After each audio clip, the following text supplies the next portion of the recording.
One of the most challenging things about maturing and growing within ourselves is to realize that as we evolve, we need different things. We require different levels of standard from our relationships. And that sometimes means that people that we love a great deal, people with whom we share many happy memories, are no longer able to fulfill our needs, that we need more.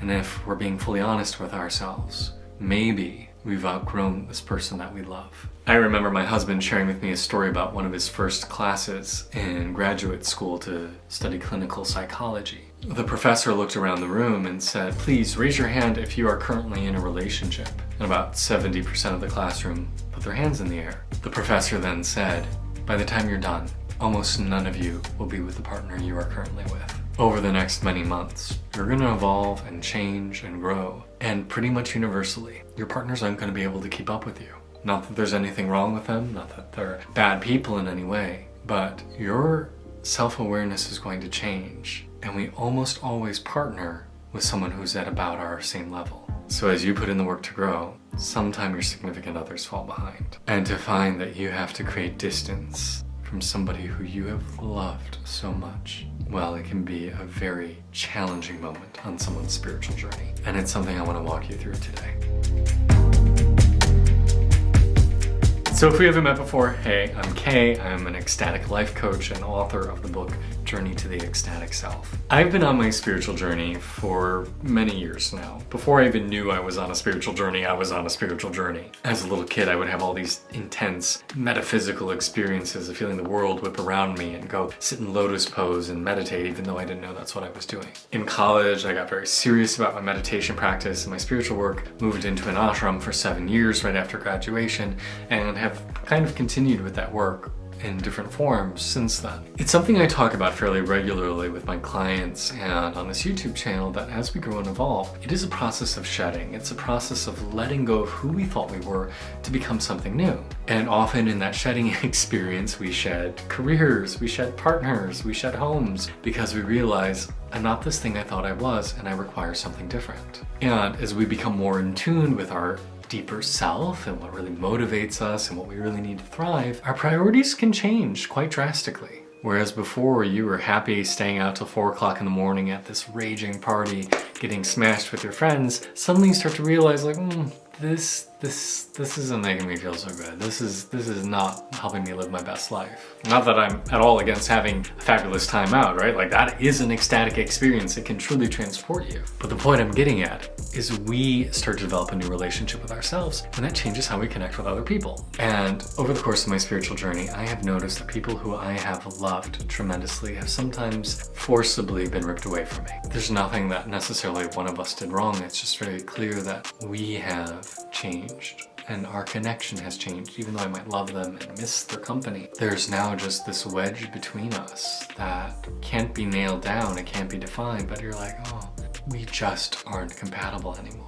About 3 years ago, I had that happen with a good friend from Chicago, where just all of a sudden, she just disappeared out of my life. I tried to connect and it was just like, no, nothing's wrong. It's just, we're in different places now. This past summer, one of my very best friends, we've known each other since high school. I had a huge energetic transition. I had been feeling it coming for months and months and months. I knew this was the culmination of years of spiritual work. I went to a spiritual retreat down in Ecuador to allow this process to take place. And at that exact same moment, this childhood friend that I had loved for many years just fell away. They just decided they didn't want to be in my life anymore and stopped responding to my messages or phone calls or emails. Wouldn't even have a conversation with me about it. And looking back, there's really nothing to justify it. Like, yeah, there was, a little small spat between us, but it was nothing huge, nothing that friendship doesn't work through all the time. The only thing that explains it is my level changed and my connection with everyone around me changed. And that means that some people have to fall off. And this can be heartbreaking because we still love these people. And as we grow and evolve in ourselves, we become more loving, more connected to compassion, more connected to life around us. And so it can be really frustrating to say like, well, why did this happen? Why can't we still just be in relationship in a new and different way? But sometimes it's just not to be.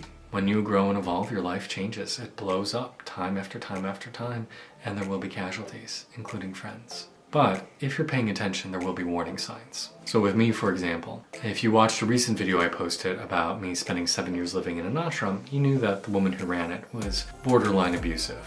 No, nix that. She wasn't borderline abusive. She was fucking abusive. And months before me and my childhood friend had a falling out, I had been spending some time with her over the holidays and was starting to have flashes of this woman. Not in anything she said, not in anything she did, but I could just feel like, oh, there's this interesting kind of energy where this woman from the ashram is somebody who I outgrew and I'm very grateful I no longer connect with in this world. But I'm getting serious vibes from this friend of mine, this Sarah, of saying, wow, she's really reminiscent of an earlier phase in my life that I've outgrown.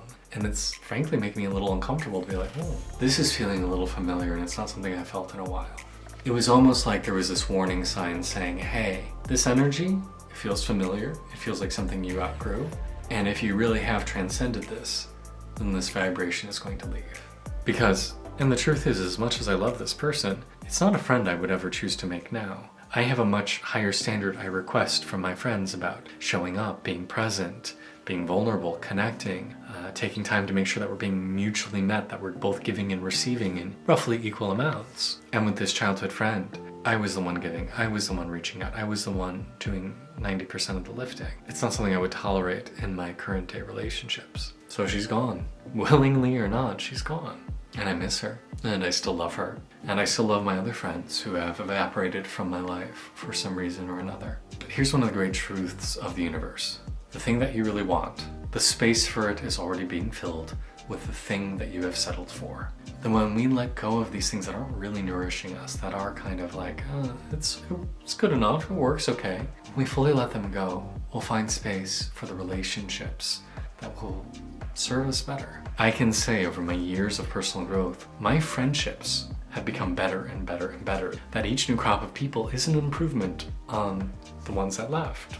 And generally speaking, I don't actively cut someone out. Like if they're a good person and they're kind and they offer something, then I'll keep space for them in my life. But if it's the universe who pulls them away, then I just have to be gracious and understanding. So this is my wish for you, as that you continue on your spiritual journey, that you'll have patience with yourself. And that you'll realize that, yes, I'm going to be having some really intense experiences ahead, and I'm going to learn through them, and I'm going to grow, and I'm going to be a much stronger, better, more compassionate person. But that also means I'm going to have to let go of some things. And no matter what happens, I'm going to stay loving, I'm going to stay grateful, I'm going to stay thankful, and I'm going to be open to whatever comes next. Whether or not someone chooses to be in your life, you can still love them, you can still celebrate them, you can still send them boxes of candy in your heart. But if it's time for them to go, let them go, because trying to hold on is just going to waste your energy. If you enjoy this work, feel free to help support the work I'm doing through patreon.com, where we go a little bit deeper in this kind of stuff, or consider working with me one-on-one as a life coach.